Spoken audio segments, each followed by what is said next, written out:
بسم الله الرحمن الرحيم الحمد لله رب العالمين الصلاة والسلام على أشرف الأنبياء والمرسلين نبينا محمد وعلى آله وصحبه أجمعين.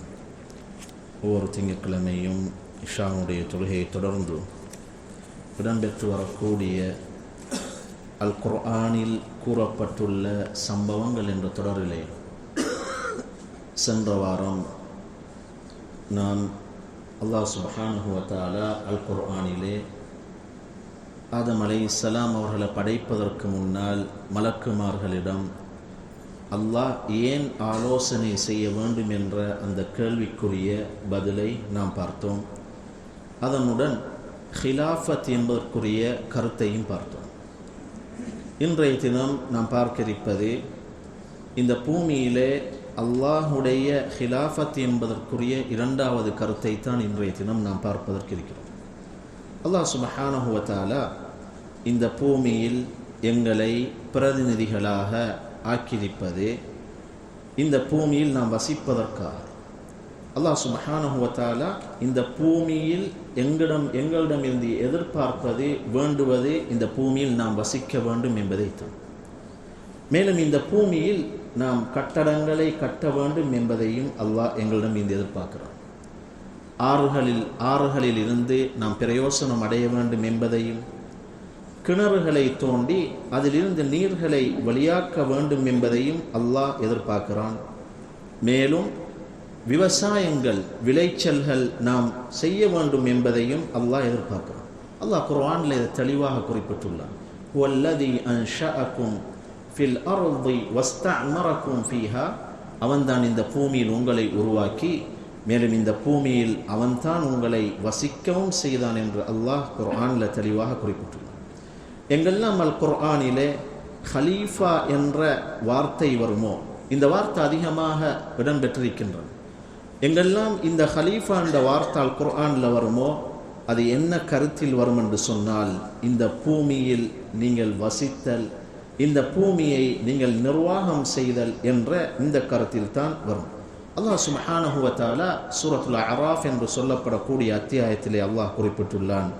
வத்குரு is ஜஅலகும் ஹுலஃபாஅ மின் பஅதி ஆதி வ பவ்வஅகும் fill அர்த், ஆத் கூட்டத்துக்கு பின் உங்களை பிரதிநிதியாக்கி பூமியில் உங்களை வசிக்கச் செய்ததை நினைவு கூர்ந்திருங்கள் என்று அல்லாஹ் சுப்ஹானஹு வ தஆலா கூறிவிட்டு இந்த இடத்திலே அடுத்த வரியிலே அல்லாஹ், இந்த வசனத்துடைய தொடரிலே அடுத்த வரியிலே அல்லாஹ் ஹிலாஃபத்துக்குரிய கருத்தை அல்லாஹ் குறிப்பிட்டதைப்பதை எங்களால் கவனிக்க முடியும். மேலுக்கு அல்லாஹ் சொன்னான், இஸ் ஜஅலகும் ஹுலஃபா மின் பஅதி ஆதி வ பவ்வஅகும் ஃபில் அர்த், ஆத் கூட்டத்தாருக்கு பின் உங்களை பிரதிநிதியாக்கி பூமியில் உங்களை வசிக்கச் செய்ததை நினைவு கூர்ந்திருங்கள் என்று கூறின ரப்பு, மேலே கூறப்பட்ட அந்த ஹுலஃபா, ஹலீஃபா, ஹிலாஃபத் என்பதற்குரிய கருத்தை அந்த வசனத்துடைய தொடரிலே அடுத்ததாக அல்லாஹ் குறிப்பிட்டுள்ளான். தத்தஹிதூன மின் சுஹூலிஹா குசூரா, நீங்கள் அதன் சமவெளியில் கோடை காலங்களில் வசிப்பதற்காக நீங்கள் அதன் சமவெளியில் மாளிகைகளை கட்டியும், வதன்ஹிதூனல் ஜிபால புயூதா, மழை காலத்தில் வசிப்பதற்காக மலைகளை குடைந்தும் வீடுகளை அமைத்துக் கொள்கிறீர்கள். ஃபத்குரு ஆலா அல்லாஹ், ஆகவே நீங்கள் அல்லாஹ்வின் எண்ணிலடங்கா அருட்கொடைகளை நினைவு கூர்ந்திடுங்கள் என்று ரப்புல் இஸ்ஸத் அல்லாஹ் சுப்ஹானஹு வ தஆலா இந்த வசனத்திலே ஹிலாஃபத்துக்குரிய கருத்தை அவன் தெளிவாக குறிப்பிட்டுள்ளான். தத்தஹிதூன மின் சுஹூலிஹா குசூரா வதன்ஹிதூனல் ஜிபால புயூதா என்று அல்லாஹ் சுப்ஹானஹு வ தஆலா ஹிலாஃபத்துக்குரிய கருத்தை இந்த வசனத்தினூடாக அல்லாஹ் தெளிவாக குறிப்பிட்டுள்ளான். எனவே இந்த பூமியில் அல்லாஹ் எங்களை பிரதிநிதியாக்கியிருப்பது அறிவின் மூலமும், மேலும் சத்தியத்தை இந்த பூமிக்கு மேலால் நிலைநாட்டுவதற்காக வேண்டியும், இந்த பூமியில் நாம் வசிக்க வேண்டும் என்பதற்காக வேண்டியும் தான் அல்லாஹ் சுப்ஹானஹு வ தஆலா எங்களை இந்த பூமியில் பிரதிநிதிகளாக அல்லாஹ் ஆக்கியிருக்கின்றான். எனவே ஒவ்வொரு பிரதிநிதிக்கும் அவசியம் எந்த பணிக்காக அவர் நியமிக்கப்பட்டுள்ளாரோ அந்த பணியை இந்த பூமியில் அவர் மேற்கொள்ள வேண்டும் என்பதை அறிந்து கொள்வது அவசியம். இதுதான் இறுதியாக ஹலீஃபத் என்ற இந்த வார்த்தைக்கு கொடுக்கப்படக்கூடிய கருத்தாக இருக்கின்றது. அல்லாஹ் அவன் சார்பாக இந்த பூமியில் எந்த பணிக்காக எங்களை நியமித்துள்ளானோ அந்த பணியை ஒவ்வொருவரும் பிரதிநிதியாக இருக்கக்கூடிய ஒவ்வொருவரும் அதனை அறிந்து அந்த பணியை மேற்கொள்வது அவசியமாகும். இந்த இறுதியாக சொல்லப்பட்ட இந்த கருத்து தான் கலிமத்துல் ஹலீஃபா என்ற வார்த்தைக்குரிய கருத்தாகும். அல்லாஹ் சுப்ஹானஹு வ தஆலா குர்ஆன்ல குறிப்பிட்டுள்ளான், வ இத் கால ரப்புக லில் மலாயிகதி இன்னி ஜாஇலுன் ஃபில் அர்தி ஹலீஃபா, நிச்சயமாக நான் பூமியில் ஒரு பிரதிநிதியை ஏற்படுத்த போகிறேன் என்று உமது ரப்பு வானவர்களிடம் கூறிய பொழுதோ வானவர்கள் மலக்குமார்கள் பாலு அத்தஜஅலு ஃபீஹா மை யுஃப்ஸிது ஃபீஹா, அதில் குழப்பத்தை உண்டாக்கி வயஸ்பிகு திமா, இரத்தம் சிந்தக்கூடியவர்களை நீ ஏற்படுத்த போகிறாய் என்று அல்லாஹ் சுப்ஹானஹு வ தஆலாவிடத்தில் வானவர்கள் கேட்டார்கள். இந்த வானவர்கள் இவ்வாறு பூமியில் இரத்தத்தை சிந்தக்கூடியவர்களாய் மேலும் பூமியில் குழப்பத்தை உண்டாக்கக்கூடியவர்களையா நீ ஏற்படுத்த போகிறாய் என்ற இவ்வாறு இந்த மனிதர்கள் இந்த பூமிக்கு மேலால் இந்த விடயங்களை செய்வார்கள் என்பதை வானவர்களுக்கு அறிவித்து கொடுத்தது எது என்பதுதான் இங்கே மிக முக்கியமான ஒரு கேள்வி. அதாவது வானவர்களுக்கு இந்த பூமியில் ஆதம் அலைஹிஸ்ஸலாமும் அவர்களுடைய பிச்சலங்களும் குழப்பத்தை ஏற்படுத்துவார்கள், உண்டு பண்ணுவார்கள் என்பதை வானவர்களுக்கு அறிவித்து கொடுத்ததுதான் எது என்பதுதான் இந்த இடத்தில் மிக முக்கியமான ஒரு கேள்வி. அதற்கு மார்க்க அறிஞர்கள் குறிப்பிட்டுள்ளார்கள், அதற்கான விடைதான் இது ஹிலாஃபத்துடைய இயல்பே இதுதான் என்பதாக குறிப்பிட்டுள்ளார். ஹிலாஃபத்துடைய இயல்பே, அதாவது பிரதிநிதித்துவத்துடைய இயல்பே, அல்லாஹ் இந்த பூமியில் மனிதர்களை பிரதிநிதிகளாக ஆக்கியிருக்கிறான் என்றால் அந்த மனிதர்களுடைய இயல்பே மக்களுக்கிடையே பிரிவினையை உண்டு பண்ணுவது அவர்களுடைய இயல்பாக இருக்கின்றது. இதனாடிதான் அந்த மனிதர்களில் எம்மால் காண முடியும், சிலர்கள் அநியாயம் செய்யக்கூடியவர்களாக, இன்னும் சிலர்கள் அநியாயம் இழைக்கப்பட்ட நிலையில், இன்னும் சிலர்கள் ஹக்கை நிலைநாட்டக்கூடியவர்களாக, சத்தியத்தை நிலைநாட்டக்கூடியவர்களாக, இன்னும் சிலர்கள் அசத்தியத்தை இல்லாமலாக்கக்கூடியவர்களாகவும், இன்னும் சிலர்களை நீதம் செலுத்தக்கூடியவர்களாகவும், இன்னும் சிலர்களை அநியாயம் செய்யக்கூடியவர்களாகவும், இவ்வாறு மனிதர்களில் இவ்வாறு பலதரப்பட்ட சாரார்களை எம்மால் கண்டு கொள்ள முடியும். எனவே மனித இனத்துடைய இயல்பே அவர்கள் அநியாயம் செய்யக்கூடியவர்கள் தான். மனித இனத்துடைய இயல்பே அவர்கள் அநியாயம் செய்யக்கூடியவர்கள்.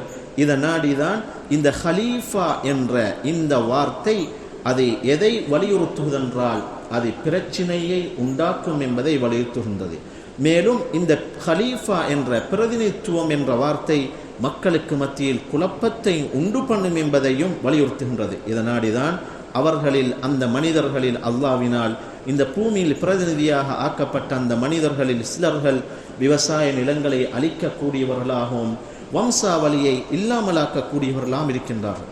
இதோட மேலதிகமாக ஒரு விடயத்தை இந்த இடத்தில் குறிப்பிடலாம். இதோட தொடர்புபடக்கூடிய இன்னும் ஒரு விடயத்தையும் இந்த இடத்தில் சேர்த்து கொள்ளலாம். நிச்சயமாக மனிதன் ஒரு இந்திரிய துளியிலிருந்து படைக்கப்பட்டான். நான் ஆரம்ப பாடங்களில் சொன்னேன், ஆதம் அலைஹிஸ்ஸலாத்தை அல்லாஹ் 7 கட்டங்களாக படைத்தான் என்ற அந்த 7 கட்டங்களை குர்ஆனில் அல்லாஹ் குறிப்பிட்டதை நான் உங்களுக்கு முன்னால் சொன்னேன். இந்திரிய துளியிலிருந்து படைத்து மேலும் களிமண்ணில் இருந்து அல்லாஹ் சுப்ஹானஹு வ தஆலா படைத்திருக்கான். குர்ஆனில் அல்லாஹ் சொல்லி குறிப்பிட்டுள்ளான். எனவே இந்த இந்திரிய துளியிலிருந்து இந்த களிமண்ணில் இருந்து மனிதன் படைக்கப்பட்டுள்ளான் என்று அல்லாஹ் குர்ஆனில் பிரஸ்தாபம் செய்திருப்பதன் காரணத்தினால்தான் அந்த மனிதனிடத்திலே இச்சை என்ற உணர்வு இருக்கின்றது, அவனிடத்திலே சந்தேகம் என்ற ஒன்று இருக்கின்றது, அவர்களிடத்திலே மனோ இச்சைகள் காணப்படுகின்றன. எனவே இயல்பான ஒன்றுதான் மனிதன் மனோ இச்சையை பின்பற்றக்கூடியவனாக இருப்பான். நான் சென்ற பாடத்தில் கூட ஒரு வசனத்தை உங்களுக்கு முன்னால் ஓதி காட்டினேன்.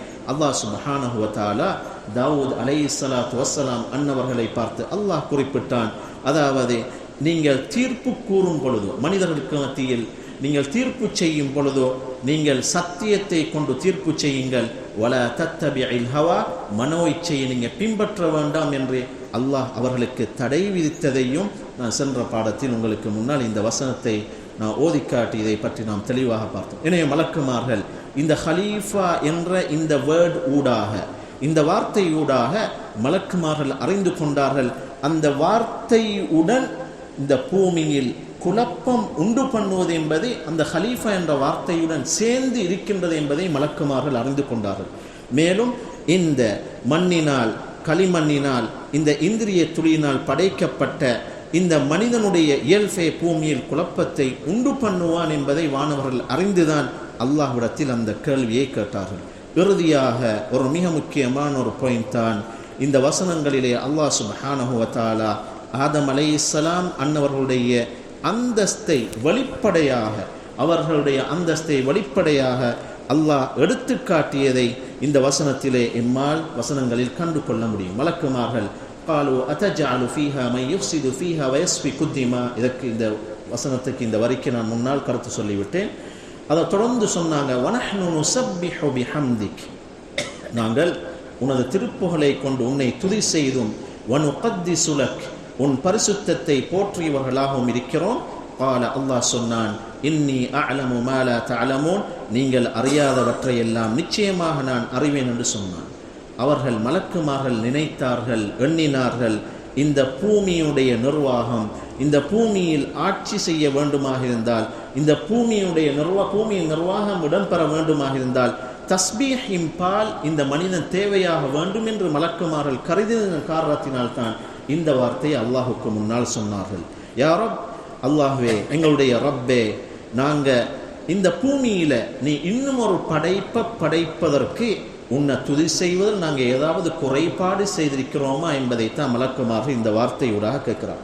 எனவே மலக்குமார்கள் அவர்களுடைய அறிவுடைய அந்த கெப்பாசிட்டி, அந்த அறிவினுடைய அந்த அளவு, அவங்களுடைய அறிவினுடைய அந்த கெப்பாசிட்டி மூலம் மலக்குமார்கள் நினைத்தார்கள், இந்த பூமியுடைய பிரதிநிதித்துவத்துக்கு அல்லாஹுவை வணங்குவதின் பால் இந்த பிரதிநிதி தேவையாகுவார் என்று மலக்குமார்கள் நினைத்தார்கள். ஆனால் அல்லாஹ் சொல்றான், இந்த பூமியில பிரதிநிதித்துவம் ஏற்படுவதற்கு வணக்கத்துக்கு முன்னால் இல்ம் தேவையாகும் என்பதை அல்லாஹ் சொல்கின்றான். மலக்குமார்கள் கேட்டார்கள், நாங்கள் உன்னுடைய ஹிலாஃபத்தை, அதாவது உன்னுடைய இந்த பிரதிநிதித்துவத்தை உறுதிப்படுத்தக்கூடியதை நாங்கள் செய்கிறோம். வனஹ்னு நுஸப்பிஹு பிஹம்திக், அவங்க தஸ்பீஹ் செய்தல் என்பது விளங்கினார்கள். வனுகத்திஸு லக், அல்லாஹ் சுப்ஹானஹு வ தஆலா அவங்களுக்கு காண்பித்தான், இந்த பூமியுடைய பிரதிநிதித்துவம் என்பது வெறுமனே தஸ்பீஹின் மூலம் மாத்திரம் தேவையாக மாட்டாது. தஸ்பீஹின் மூலம் மாத்திரம் இந்த பூமியில பிரதிநிதித்துவத்தை உண்டு பண்ண முடியாது. தஸ்பீஹின் பால் இந்த பிரதிநிதித்துவம் தேவையாக மாட்டாது என்பதை அல்லாஹ் சுப்ஹானஹு வ தஆலா அவங்களுக்கு காண்பித்தான். தஸ்பீஹ் என்பது துதி செய்கின்றோம் அல்லாஹ்வே, அதனுடைய பலன், அந்த தஸ்பீஹுடைய பலன் யார் அல்லாஹ்வை துதி செய்கிறாரோ துதி செய்யக்கூடியவருக்கு தான் அந்த பலன் போய் சேரும். ஆனால் இல்மை பொறுத்தவரையில், அறிவை பொறுத்தவரையில் அதனுடைய பலன் அந்த அறிவை கற்றவருக்கு மாத்திரம் போய் சேராது. அந்த இல்ம், அந்த அறிவு முழு பிரபஞ்சத்துக்கும் அதனுடைய பலன் போய் சேரும். எனவே இல்மின் மூலம்தான் இந்த சமுதாயம் உயர்வு பெறும், இந்த சமுதாயம் எழுச்சி பெறும். இல்மின் மூலம்தான் இந்த பூமி, அதாவது இந்த பூமியுடைய நிர்வாகம் அமையும்.